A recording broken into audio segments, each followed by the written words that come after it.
ছাত্ৰ ছাত্ৰীসকল, আশা কৰোঁ তোমালোক সকলো নিশ্চয় ভালে আছা। আজি তোমালোকৰ ৰিকুৱেষ্টত মই অসমীয়া বিষয়ৰ তৃতীয়মান শ্ৰেণীৰ পাঠ 10 যিটো আব্দুল হতৰ নতুন ট্ৰেক্টৰ আছে তাৰে প্ৰশ্ন উত্তৰসমূহ আলোচনা কৰিম। তোমালোকে কিতাপখন লগত লৈ চাই যাবা আৰু কিবা জানিব লগা থাকিলে মোক কমেণ্টত সুধিব পাৰিবা। গতিকে আহা আলোচনা কৰোঁ প্ৰথম প্ৰশ্নটোৰ পৰা। এতিয়া প্ৰথমটো প্ৰশ্ন আছে পাঠভিত্তিক ক্ৰিয়া উত্তৰ দিয়া। ক নম্বৰটো হৈছে আব্দুলৰ দেউতাকে নতুনকৈ কি কিনি আনিছে। তো উত্তৰটো আমি সকলোৱে জানো। উত্তৰটো এনেদৰে লিখিবা, আব্দুলৰ দেউতাকে নতুনকৈ ট্ৰেক্টৰ কিনি আনিছে। দ্বিতীয় প্ৰশ্ন খ নম্বৰ, আব্দুলৰ দেউতাক কেনেধৰণৰ খেতিয়ক। উত্তৰটো লিখিবা, আব্দুলৰ দেউতাক এজন ভাল আৰু আদৰ্শ খেতিয়ক। তাৰপিছৰ প্ৰশ্ন গ নম্বৰৰ প্ৰশ্নটো হৈছে আব্দুলৰ দেউতাকে পোৱা বঁটাটো কি। তোমালোকে উত্তৰ লিখিবা, আব্দুলৰ দেউতাকে পোৱা বঁটাটো হৈছে চৰকাৰী বঁটা। এতিয়া আহোঁ ঘ নম্বৰ প্ৰশ্নটোলৈ। উজ্জ্বল আৰু সংগীতা আব্দুল হতৰ ঘৰলৈ যোৱাৰ কাৰণ কি। উত্তৰ, উজ্জ্বল আৰু সংগীতা আব্দুল হতৰ ঘৰলৈ যোৱাৰ কাৰণ হৈছে আব্দুল হতৰ নতুন ট্ৰেক্টৰখন। নম্বৰ প্ৰশ্ন, আমিও তাত গৈ উঠিব পাৰিমনে এই বুলি সংগীতাই ক'ত উঠাৰ কথা সুধিছিলে। উত্তৰটো হ'ব, আমিও তাত গৈ উঠিব পাৰিমনে এই বুলি সংগীতাই ট্ৰেক্টৰত উঠাৰ কথা সুধিছিল। প্ৰথম 6 নম্বৰ প্ৰশ্ন, উজ্জ্বলহঁতে কি শুনি উচপ খালে। উত্তৰ লিখিবা, উজ্জ্বলহঁতে পানী তোলা কলৰ ধপ ধপ শব্দ শুনি উচপ খালে। দ্বিতীয় 6 নম্বৰ প্ৰশ্নটো, সেইবোৰ পচন সাৰ দলিয়াই নষ্ট নকৰিবা, ফৰিদাই কাক তেনেকৈ কৈছিল। উত্তৰটো লিখিবা, সেইবোৰ পচন সাৰ দলিয়াই নষ্ট নকৰিবা, ফৰিদাই কথাষাৰ উজ্জ্বলক কৈছিল। কোৱা, পচন সাৰ কেনেকৈ প্ৰস্তুত কৰে। উত্তৰ লিখিবা, পেলনীয়া জাবৰ জোথৰ অথবা শাক পাচলিৰ বাকলি গাঁত খান্দি মাটিত পুতি থ'লে পচন সাৰ হয়। ইয়াৰ দ্বাৰা খেতিৰ উৎপাদন ভাল হয়। তাৰ পিছৰ প্ৰশ্নটো, ট্ৰেক্টৰেৰে কি কি কাম কৰা হয়। উত্তৰ লিখিবা, ট্ৰেক্টৰেৰে হাল বোৱা হয়, মাটি চহোৱা হয়, ট্ৰেক্টৰত ট্ৰেলাৰ লগাই মাটি কঢ়িওৱা হয়, ট্ৰেক্টৰৰ দ্বাৰা মানুহে মৰণা মাৰে।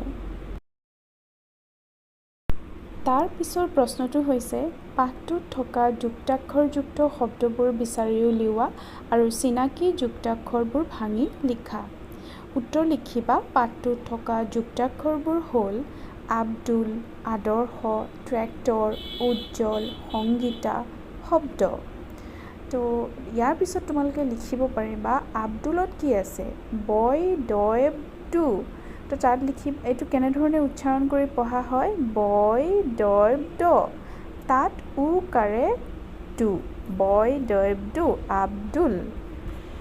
তাৰপিছৰটো হৈছে আদৰ্শ, ৰ যোগ স, ৰয় শয় স। তাৰপিছত আছে ট্ৰেক্টৰ, তয় ৰয় ত্ৰ, ট্ৰেক্টৰ, কয় তয় ত, ক যোগ ত, কয় তয় ত।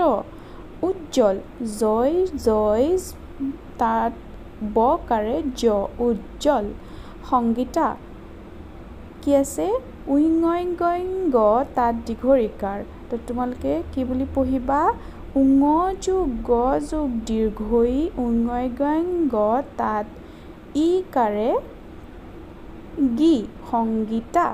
শব্দ, বয় ডয় ড, শব্দ। তাৰপিছত আছে তোমালোকৰ খ নম্বৰ, ভাষা অধ্যয়ন। কলহত থকা শব্দবোৰ যুক্তাক্ষৰৰ লগত মিলাই চকৰিটোত লিখা। তো তোমালোকৰ এইকেইটা লৈ পেলাই কলহটোৰ ছাইডত এটা এটাকৈ শব্দ লিখিবলৈ দিছে। এটাতকৈ অধিক পাৰিলেও ভাল। এতিয়া জয় জয় জ, এইটো কি লিখিবা, উজ্জ্বল, কয়তয়ক্ত, ট্ৰেক্টৰ। তাৰপিছত উঙঘ্য জংঘল, তাৰপিছত শংখ আৰু এনেধৰণে মিলাই লিখি দিবা। তাৰপিছত আছে তোমালোকৰ বাক্য ৰচনা কৰা। খেতিপথাৰ বঁটা পেলনীয়া খেতিপথাৰ লিখিবা আব্দুলহঁতৰ নতুন ট্ৰেক্টৰ চাবলৈ উজ্জ্বলহঁতে খেতিপথাৰলৈ গৈছিল আৰু বিভিন্ন লিখিব পৰা আমাৰ ঘৰত খেতিপথাৰ আছে খেতিপথাৰৰ সন্ধিয়াৰ দৃশ্য মনোমোহা আবেলিৰ দৃশ্য চাই আমি ভাল পাওঁ এনেধৰণে বিভিন্ন লিখিব পাৰিবা বঁটা ভাল কাম কৰাৰ বাবে মানুহে চৰকাৰৰ পৰা বঁটা পায় বাক্য ৰচনা বুলি ক'লে তোমালোকে নিজৰ মতে সেই শব্দটোত থকাকৈ যিকোনো লিখিব পাৰা শুদ্ধ হ'ব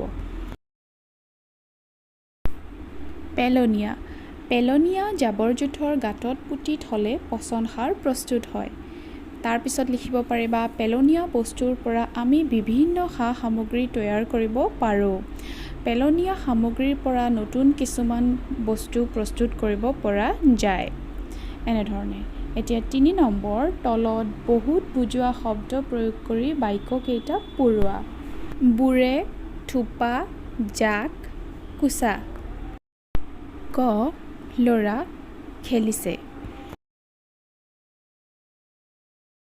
উত্তৰ ল'ৰাবোৰে খেলিছে খ ফুলদানিত সজাইছে উত্তৰ ফুল থোপা ফুলদানিত সজাইছে গ বগলী আকাশত উৰিছে উত্তৰ বগলীজাক আকাশত উৰিছে ঘ ৰমলাৰ চুলি দীঘল ৰমলাৰ চুলি কোচা দীঘল এতিয়া আহিল গ নম্বৰ জ্ঞান সম্প্ৰসাৰণ কোৱা আৰু লিখা মহাত্মা গান্ধীৰ জন্মৰ তাৰিখটো কি আমি সকলোৱে জানো মহাত্মা গান্ধীৰ জন্মৰ তাৰিখটো হৈছে 2 অক্টোবৰ খ নম্বৰ মাটি কিহেৰে সহজে চহাব পাৰি উত্তৰ মাটি ট্ৰেক্টৰেৰে সহজে চহাব পাৰি গ নম্বৰ সোণ কেনেকুৱা ধাতু উত্তৰ সোণ উজ্জ্বল ধাতু এতিয়া আহিছোঁ কেনেকুৱা শব্দ হয় উদাহৰণ পানী তোলা কল চলিলে আমি কিতাপত পাই আহিছোঁ ধপ ধপ এতিয়া নলীৰে জোৰেৰে পানী ওলালে শব্দ কি হ'ব হৰ হৰ তাৰপিছত জোতা পিন্ধি খোজ কাঢ়িলে কেৰেপ কেৰেপ নিজৰাৰ পানী বাগৰিলে ঝিৰ ঝিৰ ঘৰৰ ছালৰ পৰা পানী পৰিলে কি শব্দ হয় টুপ টুপ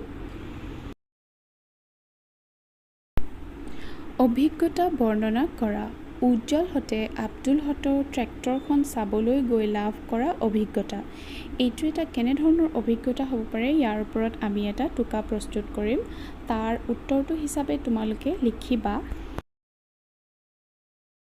উজ্জ্বলহঁতে আব্দুলহঁতৰ ট্ৰেক্টৰখন চাবলৈ গৈ ভালেখিনি নতুন অভিজ্ঞতা লাভ কৰিলে তেওঁলোকে খেতিপথাৰত ট্ৰেক্টৰেৰে কিদৰে মাটি চহোৱা হয় সেয়া নিজ চকুৰে দেখিলে পানী তোলা কলৰ সহায়ত কিদৰে খেতিপথাৰত পানী যোগান ধৰা হয় সেয়াও দেখিলে লগতে পচন সাৰৰ বিষয়েও জানিলে খ নম্বৰত আছে নিজৰ ঘৰত বা ওচৰত আনে কিনা নতুন যান বাহন চোৱাৰ অভিজ্ঞতা ইয়াৰ উত্তৰটো তোমালোকে নিজৰ মতে লিখিব পাৰিবা নিজৰ কি অভিজ্ঞতা বা কেনেধৰণৰ উত্তৰটো লিখিবা অলপ এনেধৰণৰ উজ্জ্বলহঁতৰ ঘৰৰ কাষত খুৰাহঁতে এখন নতুন ট্ৰাক অনা দেখি উজ্জ্বলহঁতক চাবলৈ গ'ল ট্ৰাক যে বস্তু বাহনি আন ঠাইলৈ কঢ়িয়াবলৈ ব্যৱহাৰ কৰা হয় সিহঁতে সেই কথা জানিলে আগৰ দিনত এনে ক্ষেত্ৰত গৰু গাড়ী বা ম'হৰ গাড়ী ব্যৱহাৰ কৰা হৈছিল গৰু গাড়ী বা ম'হৰ গাড়ীতকৈ ট্ৰাকেৰে বস্তু বাহনি কঢ়িওৱা যে অধিক উপযোগী সেই কথাও উজ্জ্বলহঁতে শিকিলে উজ্জ্বলহঁতে ইতিমধ্যে চুবুৰীত থকা স্কুটাৰ মটৰ চাইকেল আদি বাহনেৰে এঠাইৰ পৰা আন ঠাইলৈ সোনকালে যাব পৰা ব্যৱস্থা সম্পৰ্কেও জানিছিল চ' আজিলৈ ইমানখিনিয়ে আছিলে তোমালোকক নেক্সট এটা ভিডিঅ'ত লগ পাম চ' আশা কৰিছোঁ ভাল পাবা ধন্যবাদ